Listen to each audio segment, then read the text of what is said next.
Wiggle, gahi, siga, siga.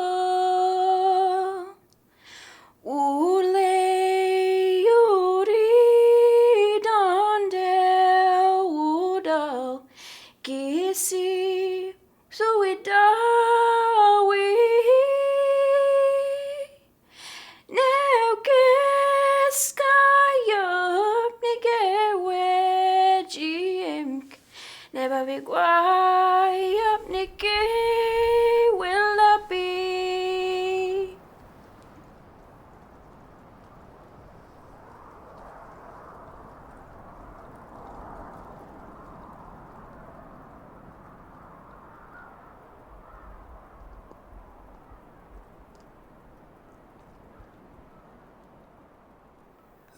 That was not electricity. We got radio. I can go television now. Internet. I can go. I was at a meeting about telling stories. Nina, what you going now? The Lamona generation. Nigama, Ningigu, all the time. I'm going to meet out of My name is Peter Stevens. I'm from the beautiful paradise of Eskasoni.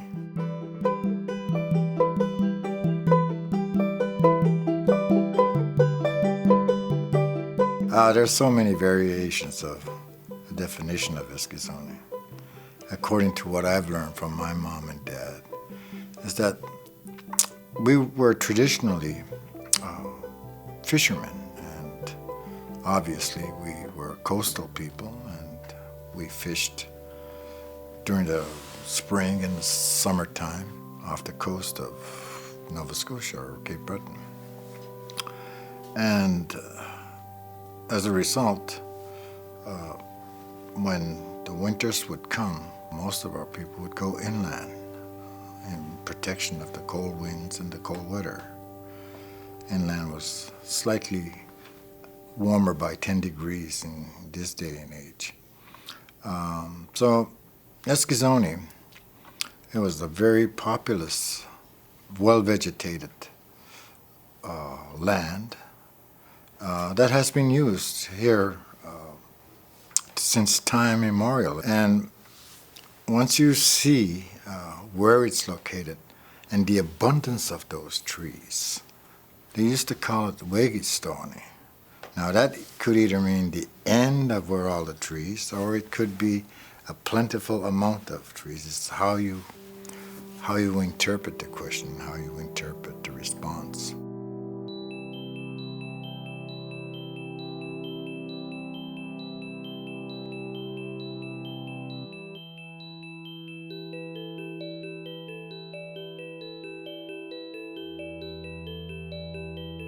I started learning Mi'kmaq when I started talking, because my grandmother used to speak it to me all the time. She would sing songs to me in Mi'kmaq.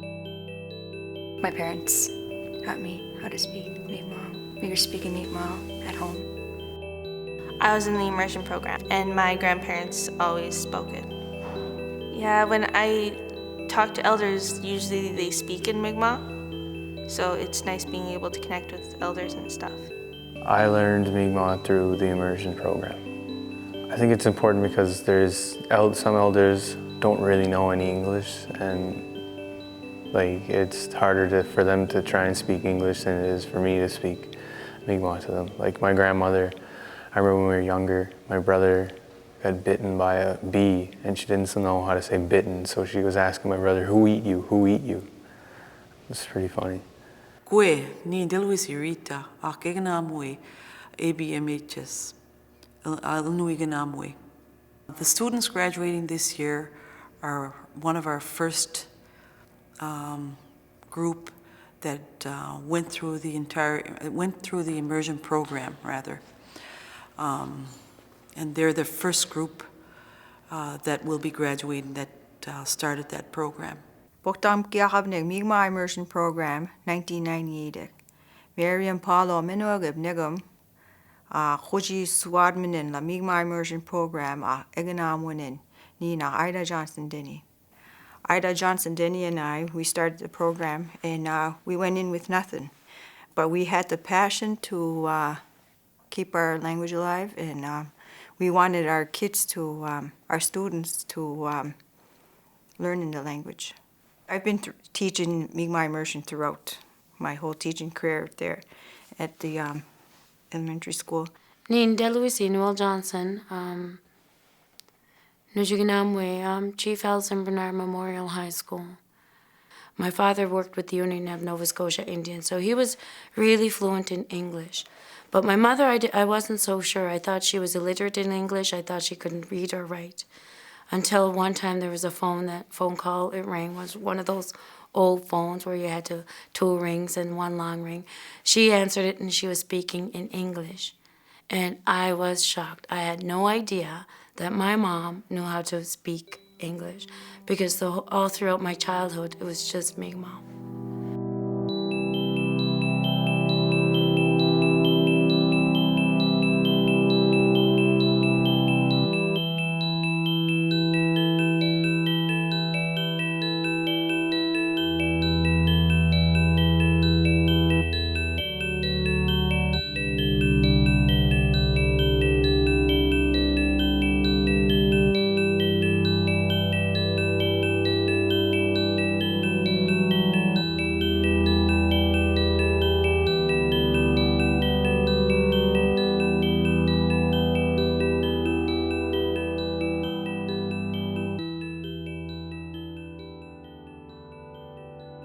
It makes me connect to my elders and my community. It makes us that we have a common bond. We would only speak Mi'kmaq in that class. This is pretty much the only time in my life where I spoke just Mi'kmaq. They would use flashcards, they would have things all over the walls of Mi'kmaqs, and they would have pictures with the word.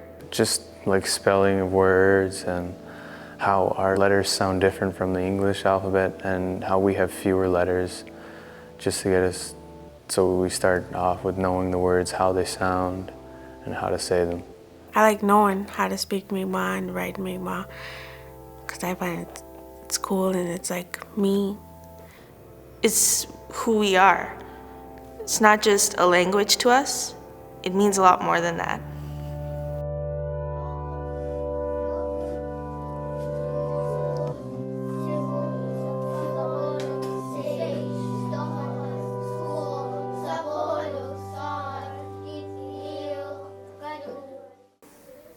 My co-author and I, Cherise Paul Gould, we did a thesis on these children here. We call them the Trailblazers because they're the first ones to be in this program. When I grew up, like when I was a child, I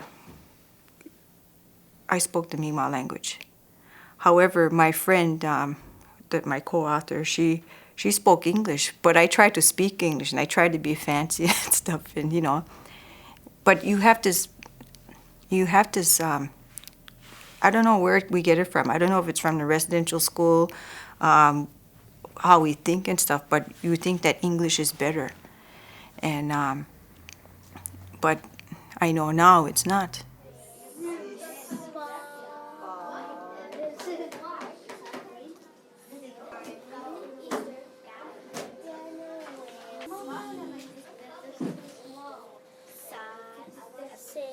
When we were in the program, when we were teaching the Mi'kmaq immersion children, it went beyond just teaching the everyday academic work. We were able to instill our identity in there, like who we are as a people. A lot of the culture is inherent in the language itself. If you learn the language at an older age, you'll be speaking functional Mi'kmaq, but not necessarily getting the true meaning of the language if you're taught at a young age. I do see a lot of confidence, more so with the immersion group than with the average student, because of their educational background, because a lot of the immersion program focused on virtues and values such as respect, honesty, humility, courage. So you can see those evident in the kids that are in the high school.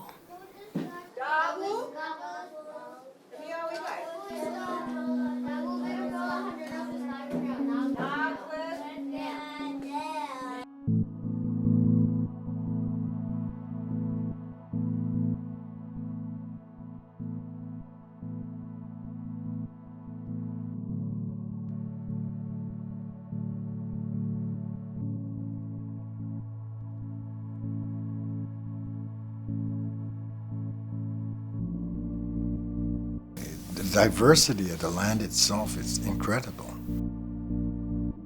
If you go down 50 miles this way, you're going to hit ocean.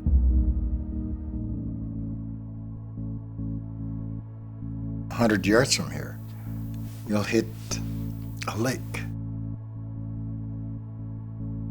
200 feet from here, you'll hit a brook. 500 yards from here, you'll hit a river. Going up here, our little hills are our little mountains. We have ample water. Water is so great. And if anything that's keeping this community healthy is our water.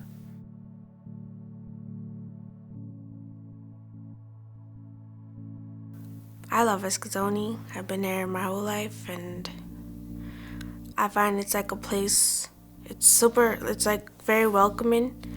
Like we always, like anybody wants to come here, we're like arms wide open. Mostly everyone here speaks Mi'kmaq more than all the other reserves. And that we have a school under the reserve too as well.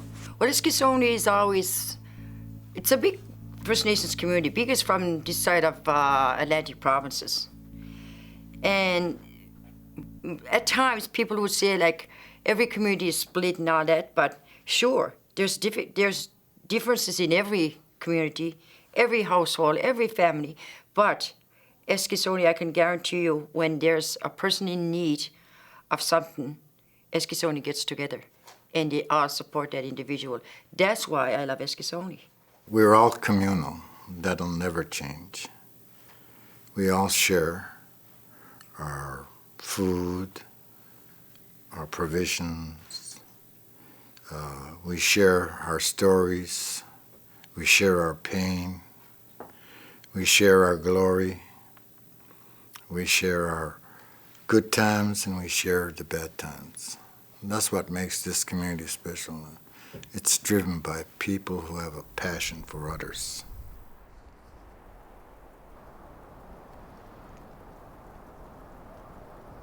My whole neighborhood spoke fluent Mi'kmaq because we had a lot of elders. I remember one time we had a neighbor, she was an elderly woman, and I would make holes in her yard to play marbles. And she would tell my father that I was being disrespectful or disobedient, and I wasn't, I was destroying her yard. So my dad and her consulted, they had a meeting, and what they decided for me to teach me a valuable lesson, I guess, was for me to help her for a whole weekend. So I had to literally move out of my house, live with her for a weekend, and just stay with her and assist her with anything, or to keep her company, offer her tea if she needed. But we didn't stay in her house. We stayed in a wigwam for the whole 2 days. So I was fetching water for her. I was preparing meals for her, and she was an elderly. So the conversations that we had were just Mi'kmaq. The importance of the stories in my youth, it usually delivered a message. When the elders used to tell us stories, it has to do with some kind of a message that you had to learn a lesson. And that's why they were important. My mother spoke the language, my siblings spoke the language, my friends spoke the language. It was always Mi'kmaq in the households and in the neighborhood.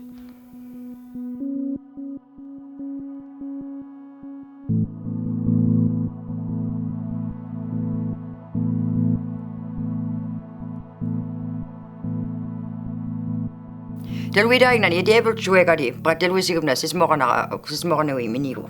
Badai kudo du dip na go ya sedam ka miniko. Kani del wisi devil chue gadi meda chisa ka mawaka da chu bejidam ke ka udan la bejla de kabel nol. Na lidia ma dip ni kisi ya uskuna no devil chi. Kado devil chi ka Pepsi ya makhud medi mi dip chue akoi. Na lola dip ni devil chue gadi. Kado da chu nudan devil chue malaki jakoi. Na elie dip na del. Kad ni ke gas ke dab ni ka koya. Kai chikli dab ni devil chiki kad me still ni ke giskuk del usik devil chue gadi.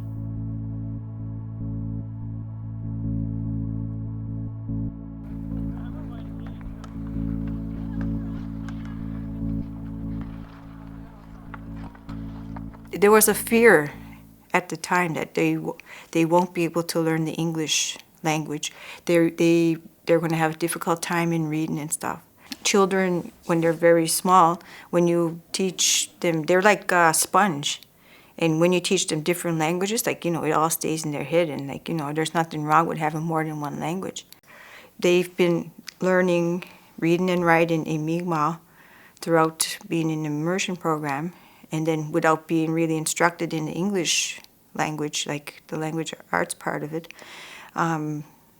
they were excelling in the English, and that's in all subject areas. You could learn English anywhere in the world. But right now, we have to learn our language, and we are losing our language very fast. Mi'kmaq language teaches children a lot of respect. The respect of nature, respect of parents, respect of teaching. If we lose our language, where would we go if we lose our language? There's nowhere that we can go. It'll be at the end.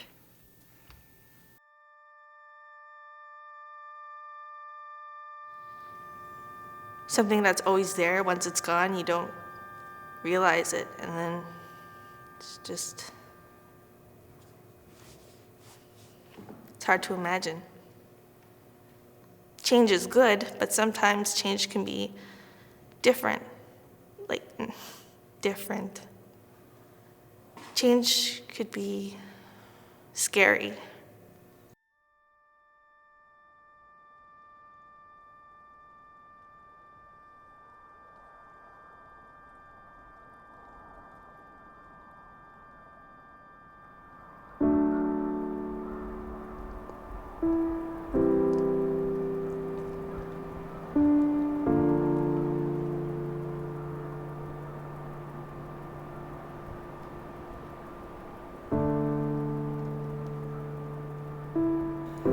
Epitoo, ja uidjeet. Pois näivi ja tiptu pettetysk. Tuo te vigit nadel pagosi pois näiviittu.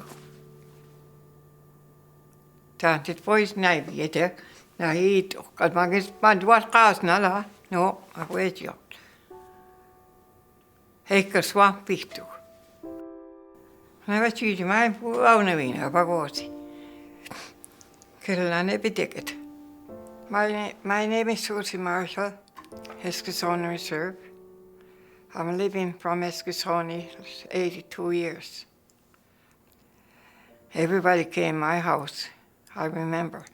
Everybody came my house, Scholar Beaver in Eskasoni, a long time ago, about 75 or 80 years, 75 years ago. And my mother makes medicine at the outside up plant, outside up my reserve. And everybody is sick.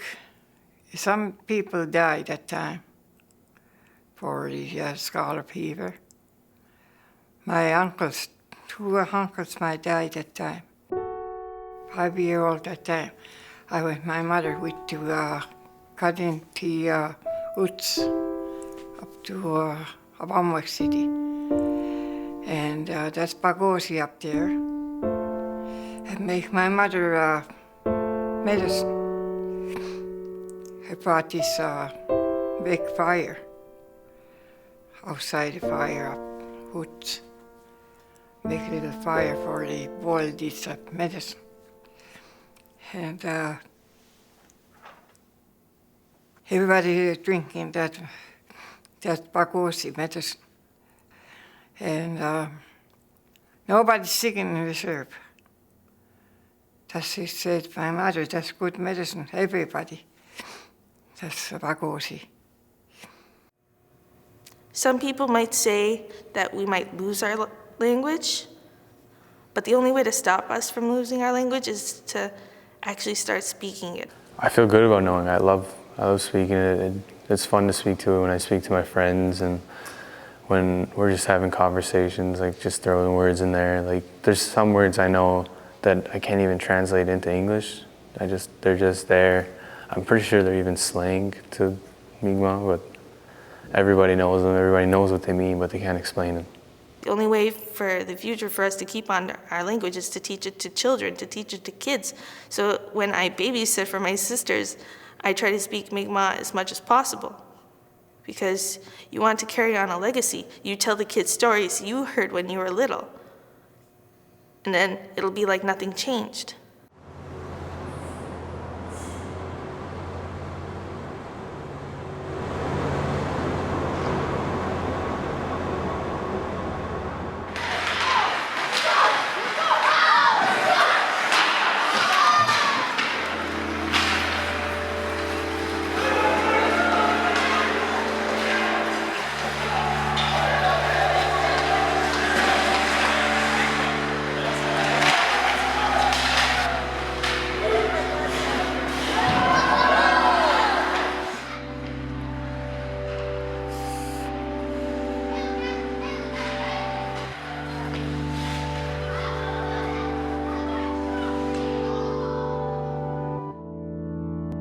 My dad was really good. He told me he was given a tryout to one of the Quebec major teams, and I guess he thought, I guess I would pick up where he left off or something, put me in hockey. Just to know at least I gave it my shot, and just to know I've played the highest level I can, and I tried, just to go on knowing that would be fine.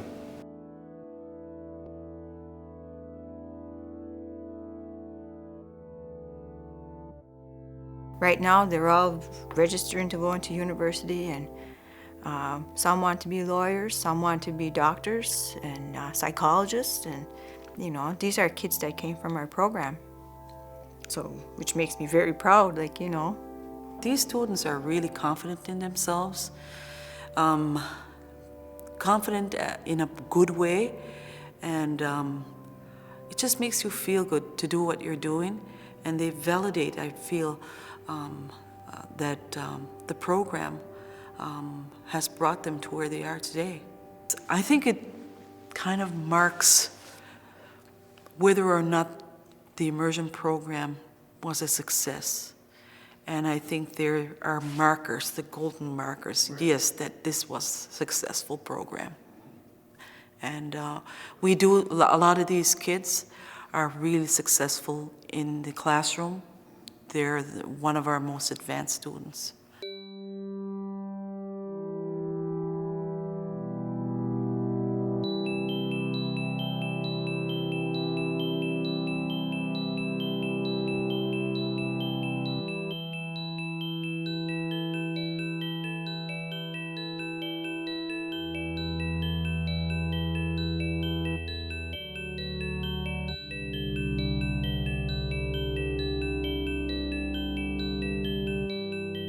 I plan to go to either CBU or Dalhousie to get a Bachelor of Arts, and I plan to go to law school after that. I want to be a lawyer to protect our rights, our Aboriginal rights, and to protect this environment in the only way I know how. Because my grandfather did that, and I want to protect it in my own way. I'm going to university, maybe go St. Mary's, or stay here in CBU because I want to be a lawyer or a teacher. My auntie's uncle is a lawyer, and maybe my Giju and my mom, everybody, my whole family were teachers too as well. And they're teaching kids how to speak Mi'kmaq, and maybe I would like to continue with that tradition, maybe. I'm thinking of going to CBU, get my BA, and I think I'm going to be a lawyer or maybe a social worker. I'd like to be a lawyer so I could help people out more with their families or stuff. I would think I'd like to be a family lawyer, so I could help people, and it's like kind of the same thing with a social worker, but it's, I don't know. I like helping people. I like making them happy, and that's what I do.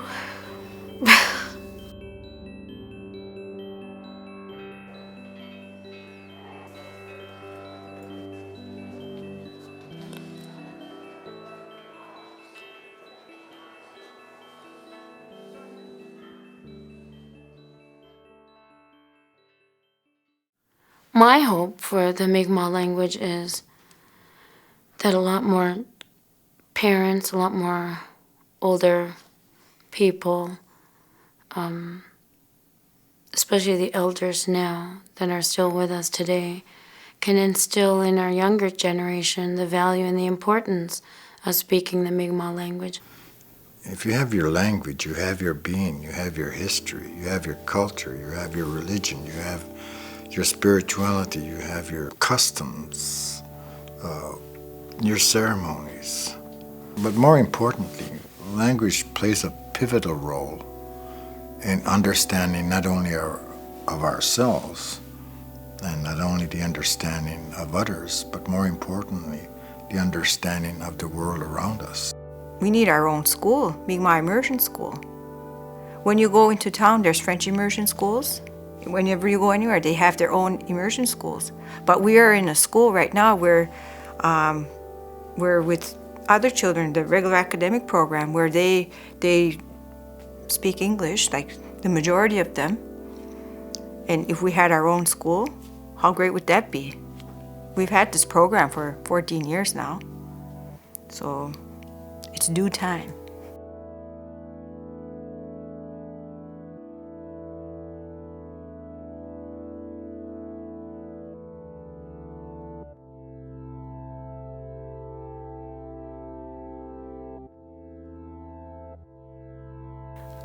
I don't think we'll lose our language, but I'm hoping like my generation now will be able to teach people, teach kids in the future, and be able to teach them like what we know. I think about I hope that we keep our language and our traditions alive, so our children and children's children get to experience what we experienced. And maybe it would be still a Mi'kmaq program, maybe it'd be better, or maybe, yeah. Mi'kmaqs have been here forever. 10,000 years of history.